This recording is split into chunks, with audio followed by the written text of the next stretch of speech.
वो एमआईटी में गणित का जीनियस था, लेकिन उसके प्रोफेसर ने उसे सिर्फ इसलिए ताश खेलना सिखाया ताकि वो कैसीनो में उसके लिए पैसे कमा सके। अपने असाधारण कार्ड गिनती कौशल से उसने सिर्फ 1 महीने में विभिन्न कैसीनो से करोड़ों डॉलर जीत लिए।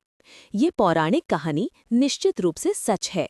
एमआईटी में एक अव्वल छात्र होने के नाते केविन को हार्वर्ड मेडिकल स्कूल में स्नातकोत्तर अध्ययन के लिए स्वीकार कर लिया गया, जो एक खुशी का मौका होना चाहिए था, लेकिन $300,000 की भारी भरकम ट्यूशन फीस ने उसे चिंतित कर दिया। उसने विश्वविद्यालय के अध्यक्ष से छात्रवृत्ति के लिए आवेदन किया, लेकिन अध्यक्ष ने कहा कि ऐसी छात्रवृत्तियां केवल प्रभावशाली कहानियों वाले लोगों के लिए होती हैं और उसके पास कोई उल्लेखनीय अनुभव नहीं था, इसलिए वो पात्र नहीं था। कोई और विकल्प न होने के कारण केविन को एक कपड़े की दुकान में काम करना पड़ा, लेकिन $8 प्रति घंटे की मजदूरी उसके लिए काफी नहीं थी। हालांकि जब केविन संघर्ष कर रहा था, ठीक उसी समय एक गणित की कक्षा ने उसकी किस्मत बदल दी। कक्षा में गणित के प्रोफेसर ने 3 दरवाजों के बारे में एक प्रायिकता समस्या रखी और केविन का जवाब बाकियों से अलग था। उन्होंने आत्मविश्वास से अपनी बात समझाई, सूक्ष्म सोच और स्पष्ट तर्क का प्रदर्शन किया, जिससे प्रोफेसर बहुत प्रभावित हुए। दरअसल हम सभी इस समस्या को समझ सकते हैं और ये काफी दिलचस्प है। मैं वीडियो के अंत में इस पर विस्तार से चर्चा करूंगा। उस शाम केविन को एक छोटे से अंधेरे कमरे में ले जाया गया, जहां उनके प्रोफेसर उनका इंतजार कर रहे थे, साथ ही 4 अन्य छात्र भी, जिनमें केविन का क्रश भी शामिल था। प्रोफेसर सीधे मुद्दे पर आ गए। ये गणित के वे प्रतिभाशाली छात्र थे जिन्हें उन्होंने ब्लैकजैक कार्ड काउंटिंग टीम बनाने के लिए चुना था। हर सप्ताहांत वे लास वेगस में जुआ खेलने जाते थे और हमेशा जीतते थे।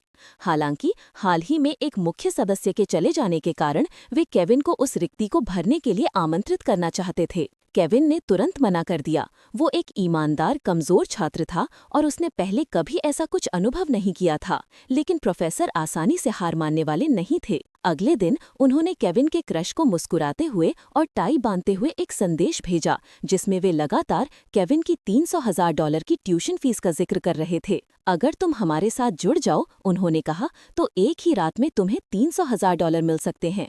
ऐसे प्रलोभन से कौन बच सकता था?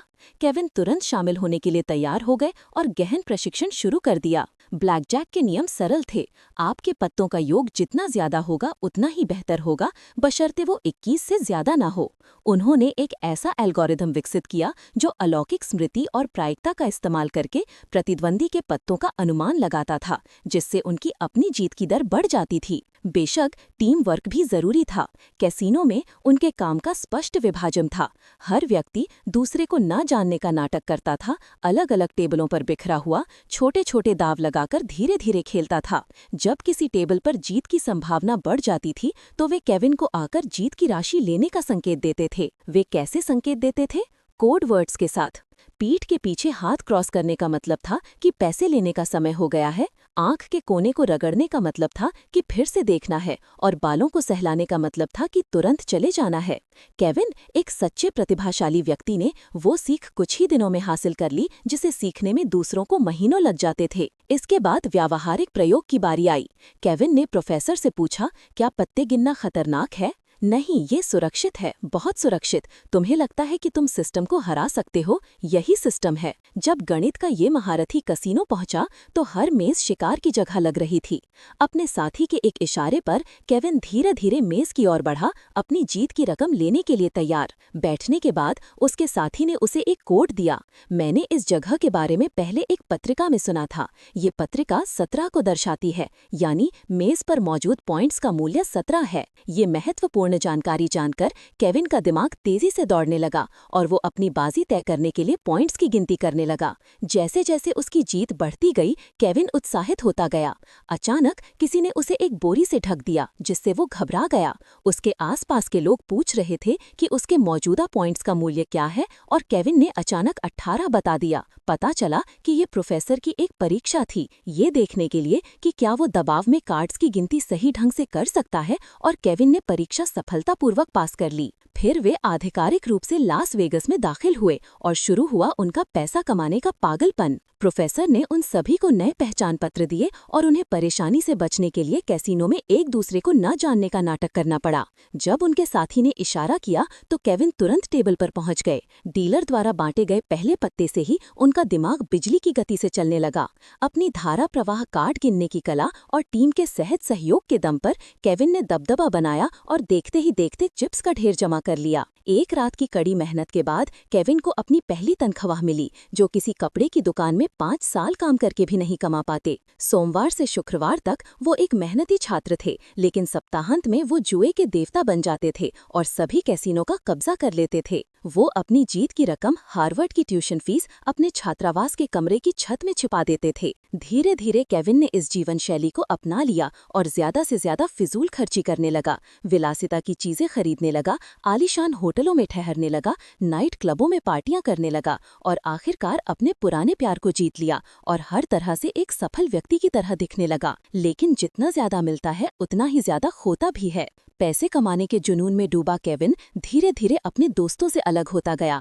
एक विज्ञान प्रतियोगिता की उनकी साल भर की तैयारी पर पानी फेर दिया और आखिरकार उसके दोस्तों ने उसे प्रतियोगिता समूह से बाहर निकाल दिया। अपने दोस्त से अनबन के बाद केविन अपनी भावनाओं को व्यक्त करने के लिए कैसीनो गया। हालांकि इस बार वो ताश गिनने में ध्यान नहीं लगा पाया और बार बार गलतियां करता रहा। उसके साथी उसे रुकने का इशारा करते रहे, लेकिन केविन, जिसके बाल इस हंगामे से लगभग झड़ रहे थे, ने उनकी बात अनसुनी कर दी। वो पूरी तरह से पागल हो गया था, बेतहाशा दाव लगा रहा था और एक ही रात में पूरे 2 लाख हार गया था। इससे प्रोफेसर भड़क गया। उसने उसे डांटा और 2 लाख वापस मांगे। प्रोफेसर को पैसों के लिए मुंह मोड़ते देख केविन भी गुस्सा हो गया। उसने प्रोफेसर से पूछा, जब हम जुआ खेलते हैं तो हमेशा हम ही आगे रहते हैं, तुम कुछ क्यों नहीं करते और फिर भी हमारा आधा पैसा ले लेते हो? प्रोफेसर ने जवाब दिया, क्योंकि मेरे बिना तुम कुछ भी नहीं हो। बेशक केविन को यकीन नहीं हुआ। मुझे यकीन नहीं होता कि हम तुम्हारे बिना नहीं जीत सकते, उसने कहा। फिर उसने अपने साथियों को अकेले जुआ खेलने के लिए मनाने की कोशिश की। वो कामयाब रहा, लेकिन अचानक जैसे ही वे जुआ खेलने वाले थे, एक कोने में छिपे प्रोफेसर ने कैसीनो मैनेजर ओल्ड ब्लैक की उनकी शिकायत कर दी। ओल्ड ब्लैक ने केविन को पकड़ लिया और उसकी जमकर पिटाई की। लेकिन बात यहीं खत्म नहीं हुई। बुरी तरह घायल केविन अपने छात्रावास लौटा तो उसे फेल होने का नोटिस मिला। पता चला कि प्रोफेसर ने जानबूझकर उसे फेल किया था और इससे भी बदतर, उसने छत पर जो ट्यूशन फीस छिपाई थी वो चोरी हो गई थी। रातों रात केविन ने सब कुछ गंवा दिया। निराशा में उसे अपने दोस्त की याद आई और पता चला कि उनके पिछले विज्ञान प्रोजेक्ट को एक पुरस्कार मिला था। केविन अपने दोस्त के लिए खुश हुआ और उसने सब कुछ कबूल कर दिया और दिल से माफी मांगी। उसका दोस्त समझ गया और उन्होंने सुलह कर ली। काफी सोच विचार के बाद केविन ने आखिरी बार जुआ खेलने का फैसला किया। वो प्रोफेसर के पास गया, माफी मांगी और टीम में फिर से शामिल होने की उम्मीद जताई। उन्होंने ये भी सुझाव दिया कि चूंकि कैसीनो में चेहरे पहचानने वाली प्रणालियों का इस्तेमाल बढ़ रहा है, इसलिए ये व्यवसाय जल्द ही अव्यवहारिक हो जाएगा। उन्होंने प्रस्ताव रखा कि केविन इस बार उनके साथ आ जाए, एक बड़ी डकैती को अंजाम दे और फिर जुए से संन्यास ले ले। पैसों की बात करने पर प्रोफेसर ने अद्भुत उदारता दिखाई। उन्होंने केविन को माफ कर दिया और सुझाव मान लिया। सालों तक नौकरी न करने के बाद उन्होंने खुद ही कदम उठाने और कैसीनो पर अपना दबदबा कायम करने का फैसला किया। कई MIT छात्र भेस बदलकर एक कैसीनो में पहुंचे और अपने असाधारण कार्ड गिनती कौशल से छा गए। इस बार प्रोफेसर भी शामिल हो गए और गुरु और छात्र ने मिलकर बड़ी जीत हासिल की। हालांकि खेल के बीच में ही उन्हें कैसीनो मैनेजर, एक अश्वेत व्यक्ति, ने देख लिया जो तुरंत उन्हें गिरफ्तार करने आया। केविन ने जल्दी से अपने चिप्स उठाए और भाग गया, लेकिन पीछा करने वाले बहुत थे, इसलिए उन्हें अलग होना पड़ा। प्रोफेसर ने केविन से चिप्स मांगे और बाद में एक होटल में मिलने का वादा किया। लेकिन जैसे ही प्रोफेसर कार में बैठे, उन्होंने ड्राइवर से उन्हें हवाई अड्डे तक ले जाने को कहा, क्योंकि उनका इरादा सारा पैसा अपने पास रखने का था। हालांकि जैसे ही वो अपनी लूट का माल देखने वाला था, उसे पता चला कि सारे चिप्स चॉकलेट में बदल गए थे। इससे भी ज्यादा भयानक बात ये थी कि ड्राइवर उस अश्वेत व्यक्ति का ही एक आदमी निकला। पता चला कि ये केविन और उस अश्वेत व्यक्ति का बिछाया हुआ जाल था। पिछली बार जब केविन गिरफ्तार हुआ था तो अश्वेत व्यक्ति को उससे पता चला कि प्रोफेसर ही इस घटना का मास्टरमाइंड है और संयोग से उसके और प्रोफेसर के बीच सालों पुरानी दुश्मनी थी। पता चला कि प्रोफेसर ने पहले भी उस अश्वेत व्यक्ति को धोखा दिया था और वो बदला लेने की फिराक में था। यही वजह है कि प्रोफेसर ने इतने सालों में कभी भी जुए में व्यक्तिगत रूप से शामिल होने की हिम्मत नहीं की। इसलिए उस अश्वेत व्यक्ति ने केविन के साथ एक सौदा किया। अगर केविन प्रोफेसर को कैसीनो में फुसला सके तो वो अश्वेत व्यक्ति केविन को जाने देगा और सारी जीत केविन की होगी। केविन और उसकी प्रेमिका ने पहले से चॉकलेट तैयार कर रखी थी और भागते समय उन्हें बदल दिया। हालांकि केविन को हैरानी हुई कि काम पूरा होने के बाद उस अश्वेत व्यक्ति ने कोई दया नहीं दिखाई, अपना हथियार निकाला और रिटायरमेंट का आनंद लेने से पहले सारा पैसा चुरा लिया। लेकिन केविन ने हार नहीं मानी। इस यादगार अनुभव की वजह से उन्होंने हार्वर्ड में छात्रवृत्ति हासिल करने में सफलता हासिल की। अंत में आइए उस प्रश्न पर वापस आते हैं जो प्रोफेसर ने फिल्म की शुरुआत में पूछा था। कल्पना कीजिए कि आप एक शो में हैं जिसके सामने 3 दरवाजे हैं। एक दरवाजे के पीछे एक कार है और अगर आप इसे चुनते हैं तो आपको कार मिल जाती है। अन्य 2 दरवाजों के पीछे बकरियां हैं और केवल मेजबान ही देख सकता है कि उनके पीछे क्या है। सबसे पहले मेजबान आपको एक दरवाजा चुनने को कहता है लेकिन इसे खोलता नहीं है। फिर वो बकरी के पीछे वाला दरवाजा खोलता है। फिर वो आपको फिर से चुनने को कहता है। सवाल ये है कि अगर आपको कार चाहिए तो क्या आप अपनी मूल पसंद पर कायम रहेंगे या दरवाजे बदल देंगे? ज्यादातर लोग ये मानेंगे कि पहले यादृच्छिक चयन के साथ जीतने की संभावना 1/3 है। हालांकि केविन का जवाब ये है, हाँ, जब मुझे शुरू में एक दरवाजा चुनने को कहा गया था तो मेरे पास सही दरवाजा चुनने का 3/3.3 मौका था।